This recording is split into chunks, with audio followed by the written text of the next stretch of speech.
বিসমিল্লাহির রহমানির রহিম। রোটারি উচ্চ বিদ্যালয় কর্তৃক আয়োজিত অনলাইন ক্লাস 2022 এর পক্ষ থেকে দশম শ্রেণীর মানবিক বিভাগের শিক্ষার্থীদের জানাচ্ছি সালাম ও আন্তরিক শুভেচ্ছা। আশা করি তোমরা সবাই ভালো আছো, আমিও তোমাদের দোয়ায় ভালো আছি। আজকে আমি বাংলাদেশের ইতিহাস ও বিশ্ব সভ্যতা, বাংলাদেশের ইতিহাস ও বিশ্ব সভ্যতা এই বিষয়ের অষ্টম অধ্যায়ের বক্সারের যুদ্ধ, এই অষ্টম অধ্যায়ের বক্সারের যুদ্ধ নিয়ে আমি আলোচনা করব। ইতিপূর্বে আমি পলাশীর যুদ্ধ, তার কারণ ও ফলাফল এ নিয়ে আলোচনা করেছি গত ক্লাসে। তারই ধারাবাহিকতায় আজকের বক্সারের যুদ্ধ নিয়ে আলোচনা করব। আশা করি এই অনলাইন ক্লাসটি তোমরা মনোযোগ সহকারে দেখবা এবং বোঝার চেষ্টা করবা, তাহলেই আমাদের এই পরিশ্রমটা সার্থক হবে বলে আমি মনে করি। তো এখন আমি চলে যাই তাহলে বক্সারের যুদ্ধটা হলো 1764 সালে। এই 1764 সালে বক্সারের যুদ্ধটা সংগঠিত হয়। তো এই যুদ্ধটার পটভূমি আছে, পটভূমিতে কি বলা হয়েছে, যুদ্ধে কি কারণে, কোথায়, কীভাবে ইত্যাদি ইত্যাদি। এরপর যুদ্ধের কারণ ও যুদ্ধের ফলাফল, এই তিনটি বিষয়ে এই বক্সারের যুদ্ধটা আলোচনা হবে।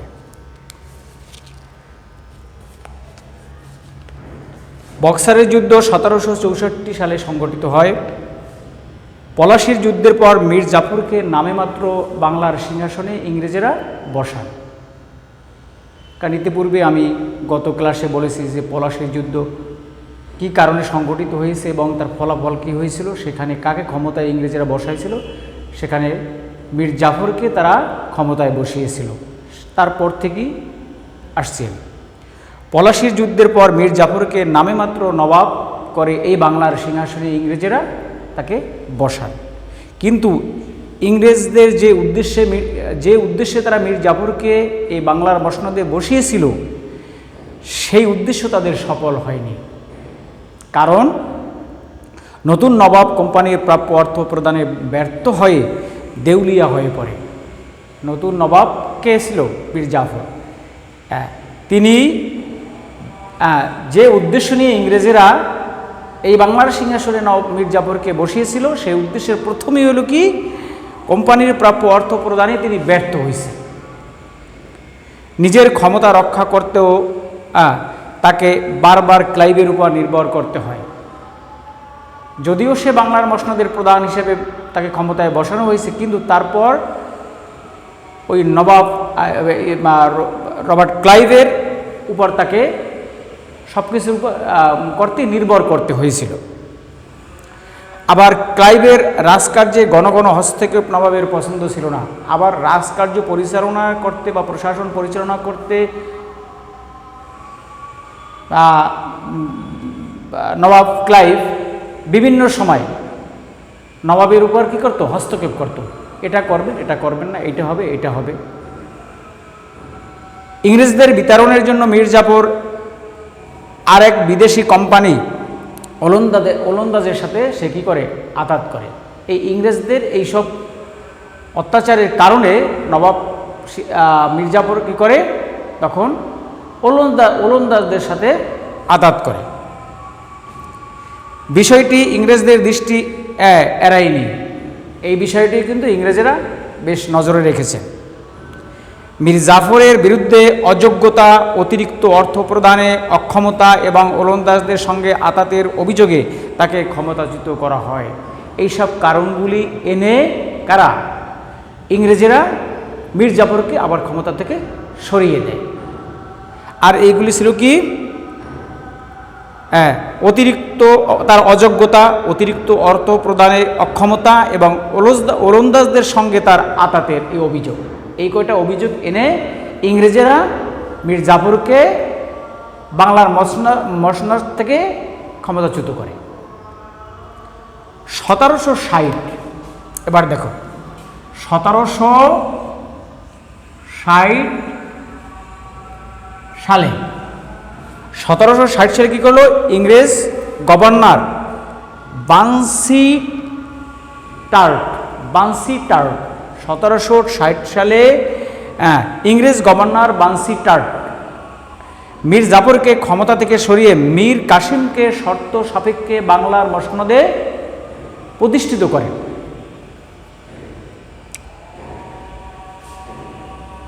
মানে করতে চেয়েছিলেন, করেননি এখনো। মীর কাসিমকে শাসন কার্য পরিচালনা করতে চেয়েছিলেন, ফলে ইংরেজদের সাথে তার একটা যুদ্ধ অনিবার্য হয়ে পড়ে। কার সাথে? মীর জাফরের সাথে। কারণ ইংরেজরা ওই মীর জাফরকে ক্ষমতাচ্যুত করে মীর কাসিমকে যখন ক্ষমতায় বসাবার চেষ্টা করছিল, তখন একটা যুদ্ধ অনিবার্য হয়ে পড়ে। আর সেই যুদ্ধটাই ছিল কোন যুদ্ধ? এই বক্সারের যুদ্ধ। যেহেতু 1960 সালে কিন্তু তাকে ক্ষমতাচ্যুত করার জন্য তারা ওই মীর কাসিমকে বসাবে আর ওই মীর জাফরকে ক্ষমতাচ্যুত করবে, এই পরিকল্পনা তারা 1960 সালে করে। আর 64 সালে এই যুদ্ধটা সংগঠিত হয়। তো বক্সার যুদ্ধের কারণ, এবার আমরা আসি বক্সারের যুদ্ধের কারণ। যেহেতু পটভূমি আমাদের হয়ে গেল, এবার বক্সারের যুদ্ধের কারণটা কি কি কারণে দেখো। মীর কাসিম একজন সুদক্ষ শাসক, দূরদর্শী রাজনীতিবিদ ও স্বাধীন চেতার মানুষ ছিলেন। তিনি তার প্রজাদের কল্যাণের প্রতি যথেষ্ট সচেতন ছিলেন। তিনি চেয়েছিলেন ইংরেজদের সঙ্গে সম্মানজনক উপায়ে বাংলার স্বার্থ রক্ষা করে আর্থিক ও সামরিক দুর্বলতা কাটিয়ে উঠতে তিনি পারবেন। এই উদ্দেশ্যে তার গৃহীত পদক্ষেপগুলি শেষ পর্যন্ত বক্সারের যুদ্ধের কারণ হয়ে দাঁড়ায়। বেশ কয়েকটি কারণ আছে, কিন্তু 1 নম্বরে যে কারণটা ছিল সেটা ছিল মীর কাসিম প্রথমে ইংরেজদের রাজনৈতিক হস্তক্ষেপ বন্ধ এবং প্রশাসনকে প্রভাবমুক্ত করার পদক্ষেপ গ্রহণ করেন। 1 নম্বর যে কারণটা ছিল, মীর কাসিম প্রথমে ইংরেজদের রাজনৈতিক হস্তক্ষেপ, যে তারা যে শাসন কার্যের উপর রাজনৈতিক হস্তক্ষেপ করবে, এটা বন্ধ এবং প্রশাসনকে তাদের প্রভাবমুক্ত করার পদক্ষেপ তিনি গ্রহণ করেন। এই উদ্দেশ্যে তিনি রাজধানী মুর্শিদাবাদ থেকে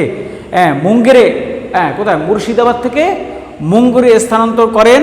নিরাপত্তার জন্য দুর্গ নির্মাণ ও রাজধানীর চারিদিকে পরিখা তিনি খনন করেন। প্রথম কারণটাই হইল বক্সারের যুদ্ধের এটা। দ্বিতীয় যে কারণটা ছিল সেটা ইংরেজদের সম্ভাব্য আক্রমণ প্রতিহত করা এবং সৈনিকদের ইউরোপীয় সামরিক পদ্ধতি শিক্ষাদানের জন্য 2 জন ইউরোপীয় সৈনিককে প্রশিক্ষক হিসেবে নিয়োগ দান করেন। তিনি প্রথমে কি করছেন, ইংরেজদের সম্ভাব্য আক্রমণ প্রতিহত করার জন্য সৈনিকদের ইউরোপীয় কায়দায় সামরিক প্রশিক্ষণ দেওয়ার জন্য 2 জন ইউরোপীয় সৈনিককে তিনি কি করেন, প্রশিক্ষক হিসেবে নিযুক্ত করেন। এটা ছিল 2 নম্বর কারণ। এবার আসি আমরা 3 নম্বর কারণ। যেটা গেল 1 নম্বর কারণ। এবার আমরা আসি 2 নম্বর কারণ। 2 নম্বর কারণ যেটা হলো সেটা গেল। 3 নম্বরটা দেখো, অস্ত্র গোলাবারুদের জন্য যেন অন্যের মুখাপিকি হতে না হয় সেজন্য রাজধানীতে কামান, বন্দুক ইত্যাদি তৈরির ব্যবস্থা তিনি করেন। যুদ্ধ যদি বেঁধেই যায় তাই যেন সে অন্য কারো উপর তার নির্ভর করতে না হয়, সেজন্য তিনি কী করলেন, রাজধানীতে একটি অস্ত্র তৈরির কারখানা বা ব্যবস্থা তিনি গড়ে তুললেন।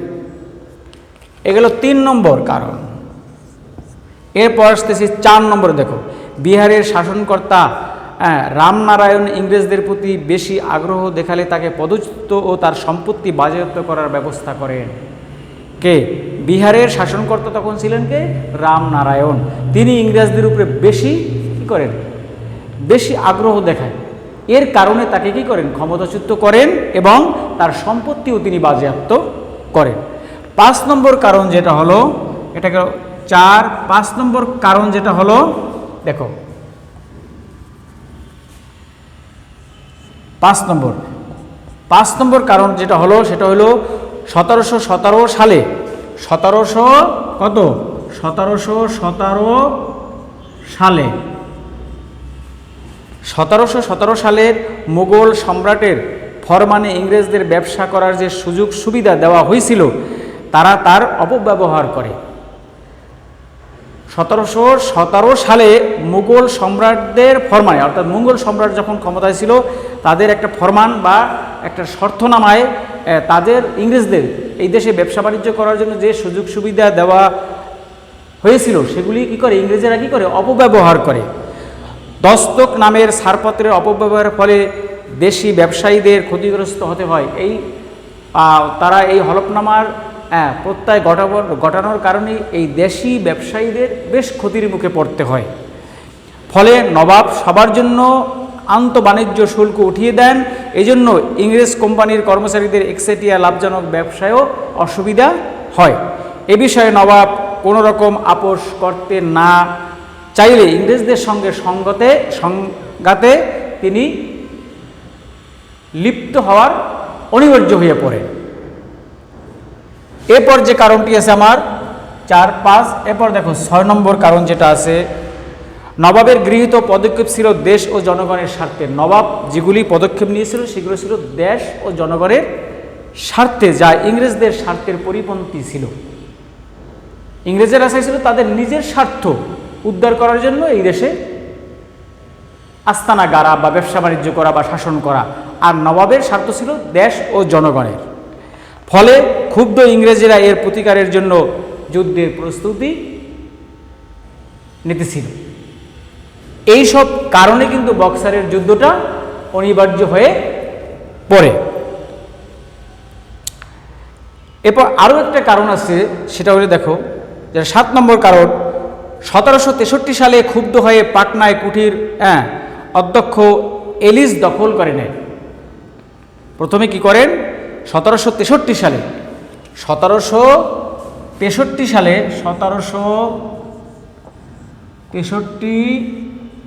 সালে ক্ষুব্ধ হয়ে, কে ক্ষুব্ধ হয়, নবাব ক্ষুব্ধ হয়ে পাটনার কুটির অধ্যক্ষ এলিস দখল করে নেয়। ফলে ইংরেজদের বিরুদ্ধে অস্ত্র ধারণ করা ছাড়া নবাবের আর কোনো উপায় থাকে না। মীর কাসিম সফল প্রতিরোধের মাধ্যমে এলিসকে পাটনা থেকে বিতাড়িত করেন।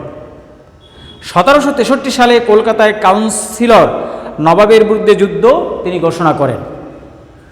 মেজর অ্যাডামসের নেতৃত্বে প্রেরিত ইংরেজ বাহিনীর কাছে গিরিয়া, কটোয়া ও উদয়নালায় যুদ্ধের নবাব শোচনীয়ভাবে পরাজয় বরণ করেন। এগুলিও কারণও বক্সারের যুদ্ধের একটা মূল কারণ ছিল। এগুলি 1763 সালে সংগঠিত হওয়াই যার পরিপ্রেক্ষিতে এই 1764 সালে যুদ্ধটা অনিবার্য হয়ে যায়। ইতিমধ্যে ইংরেজরা মীর জাফরকে পুনরায় বাংলার সিংহাসনে বসান। মীর কাসিম পরাজিত হয়েও হতাশ হননি, আবার পুনরায় মীর জাফরকে ক্ষমতায় বসাইছেন। নবাব ইংরেজদের মোকাবেলার জন্য প্রস্তুতি গ্রহণ করতে থাকে। তিনি অযোধ্যায় নবাব সিরাজউদ্দৌলা এবং মুঘল সম্রাট শাহ আলমের সঙ্গে একত্রিত হয়ে 1764 সালে বিহারের বক্সার নামক স্থানে ইংরেজদের বিরুদ্ধে 1764 সালে বিহারের বক্সার নামক স্থানে ইংরেজদের বিরুদ্ধে শক্তি পরীক্ষায় তিনি অবতীর্ণ হন। দুর্ভাগ্যক্রমে সম্মিলিত বাহিনীর মেজর মনোরোর কাছে তিনি পরাজিত হন। মীর কাসিমের পরাজয়ের কারণে বাংলার সার্বভৌমত্ব উদ্ধারের শেষ চেষ্টা ব্যর্থ হয়ে যায়। মীর কাসিম ইংরেজদের কাছে পরাজিত হয়, কি হয়, এই সার্বভৌমত্ব উদ্ধারের চেষ্টাও পুরোপুরি ব্যর্থ হয়ে যায়। ইংরেজের শক্তি অপ্রতিরোধ্য গতিতে মানে যা প্রতিরোধ করা যায় না, এই গতিকে বাংলার তথা উপমহাদেশের সর্বত্র ক্ষমতার বিস্তার ঘটাতে পারে বা থাকে। এ কারণে উপমহাদেশের ইতিহাস পলাশির যুদ্ধে সে বক্সারের যুদ্ধের গুরুত্ব অনেক বেশি। কারণ পলাশির যুদ্ধের চাইতে বক্সারের যুদ্ধের গুরুত্বটা অনেক বেশি ছিল। কারণ ছিল কি, ইংরেজের শক্তি এতটাই বেশি ছিল যে তা গতিরোধ করা সম্ভব ছিল না। আর এই গতিরোধ না করতে পারলে এই উপমহাদেশের সর্বত্র তারা ক্ষমতা কি করবে, করায়ত্ত করে নিবে। তাই বক্সারের যুদ্ধটা খুবই গুরুত্বপূর্ণ ছিল। এরপর আসি আমরা বক্সারের যুদ্ধের ফলাফল। বক্সারের যুদ্ধে কি ফলাফল হয়েছিল, এই ফলাফলটায় আমরা আসি। এক নম্বরে যে ফলাফলটা ছিল, এক নম্বরে আমাদের বক্সারের যুদ্ধের ফলাফলটা ছিল, দেখো ফলাফল যেটা ছিল এক নম্বরে কি ফলাফল ছিল, এই যুদ্ধের ফলে মীর কাসিমের স্বাধীনতা রক্ষার শেষ চেষ্টা ব্যর্থ হয়। উপমহাদেশে ইংরেজদের প্রভাব, প্রতিপত্তি ও মর্যাদা দিন দিন বৃদ্ধি পেতে থাকে। বিনা বাধায় তারা আধিপত্য বিস্তারের সুযোগ লাভ করে। এই ছিল এক নম্বর কারণটা। দুই নম্বর যে কারণটা ছিল, ফলাফলটা ছিল, এই যুদ্ধে পরাজিত হয়ে অযোধ্যার নবাব সিরাজউদ্দৌলা রোহিলা খণ্ডে পালিয়ে যান। যুদ্ধের ফলে কি করে, সিরাজউদ্দৌলা কোথায় যায়, রোহিলা খণ্ডে একটা নামক স্থানে, সেখানে তিনি পালিয়ে যান। দিল্লির সম্রাট শাহ আলম ইংরেজদের পক্ষে যোগ দেন। মীর কাসিম পরাজিত হয়ে আত্মগোপন করেন। 1777 সালে তার মৃত্যু হয়। মীর কাসিমের কত, 1777 সালে তিনি 1777 সালে মীর কাসিম কি করে, মৃত্যুবরণ করেন। তিন নম্বর যে কারণটা, ফলাফলটা ছিল, সেটা হলো ইংরেজেরা অযোধ্যায় নবাবের কাছ থেকে কারা ও এলাহাবাদ হস্তগত করতে সক্ষম হয়। নবাবের কাছ থেকে কোথায়, কারা ও এলাহাবাদ, এই দুইটি স্থানকে তারা কি করতে, হস্তগত করতে বা হাতে নিতে সক্ষম হয়। চার নম্বর যে ফলাফলটা ছিল, দেখো এই যুদ্ধের ফলে শুধু বাংলার নবাবই পরাজিত হয়নি, বক্সারের যুদ্ধের ফলে শুধু বাংলার নবাবই পরাজিত হননি, তার মিত্র ভারত সম্রাট শাহ আলম, অযোধ্যার নবাব সুজাউদ্দৌলাও পরাজিত হন। এই তিন শক্তি একসঙ্গে পরাজয়ে ইংরেজদের মর্যাদা ও শক্তি বৃদ্ধি পায়। 5 নম্বর যে ফলাফলটা ছিল, এই যুদ্ধের ফলে রবার্ট ক্লাইভ দিল্লির সম্রাটের কাছ থেকে আনুষ্ঠানিকভাবে বাংলা, বিহার, উড়িষ্যার দেওয়ানি লাভ করে। এই যুদ্ধের পরাজয়ের ফলে বাংলায় ইংরেজ অধিকার আইনগত স্বীকৃত হয় এবং তারা অসীম ক্ষমতাশালী হয়ে উঠতে থাকে। শুরু হয় প্রত্যক্ষ ঔপনিবেশিক শাসক। তারা একেবারে এর আগে পরোক্ষ ছিল, এবার প্রত্যক্ষভাবে তারা কি করছে, এই দেশকে শাসন এবং শোষণ করা শুরু করে এই বক্সারের যুদ্ধের পরাজয়ের ফলে। তো এই ছিল আজকের এই বক্সারের যুদ্ধের পটভূমি, বক্সারের যুদ্ধের কারণ আর বক্সারের যুদ্ধের ফলাফল। তো এই তোমরা বক্সারের যুদ্ধের কারণ, পটভূমি, কারণ এবং ফলাফল, এগুলি আমি এখান থেকে যেটুকু পড়াইলাম, এটা বাকিটুকু তোমরা একটু বই থেকে দেখে নিলে এখান থেকে যে বহু নির্বাচনী এবং সৃজনশীল প্রশ্নগুলি আসবে সেগুলি যথাযথভাবে উত্তর করতে পারবে বলে আশা করি। কারণ হলো এখান থেকে সৃজনশীল প্রশ্নগুলি যেভাবে ছোট ছোট আসতে পারে, যেমন দেখা গেল ছোট প্রশ্নগুলি, এগুলি মনোযোগ সহকারে তোমরা একটু বই থেকে পড়লে ছোট প্রশ্নগুলির উত্তরগুলি অবশ্যই দিতে পারবা। একটা প্রশ্ন এড়িয়ে যাওয়ার কোনো সুযোগ থাকবে না তখন। আবার এই বক্সারের যুদ্ধের উপর যদি যেভাবে ঘুরিয়ে সৃজনশীল প্রশ্ন করা হোক না কেন, সেগুলির তোমরা যথাযথ উত্তর করতে পারবা, তাতেও কোনো সমস্যা হবে না। আর তোমরা তো এখানে প্রশ্নের ধারা এবং ধারাগুলি জানো, যে বহু নির্বাচনী প্রশ্ন কিভাবে থাকবে এবং সৃজনশীল প্রশ্ন কিভাবে থাকবে, সেগুলিও আশা করি তোমরা এগুলি একটু মনোযোগ সহকারে যদি দেখো এবং বোঝার চেষ্টা করো এবং ক্লাসগুলি যথাযথভাবে অনুসরণ করো, তাহলে তোমরা প্রশ্নগুলির উত্তর দিতে পারবা। তো এ বলে আমি আজকের মতোই এখানেই ক্লাস শেষ করছি। আশা করি আগামী ক্লাসে তোমরা দেখবা। এই আশাবাদ ব্যক্ত করে আজকের মতো এখানেই আমি বিদায় নিচ্ছি। খোদা হাফেজ, ভালো থেকো। আসসালামু আলাইকুম।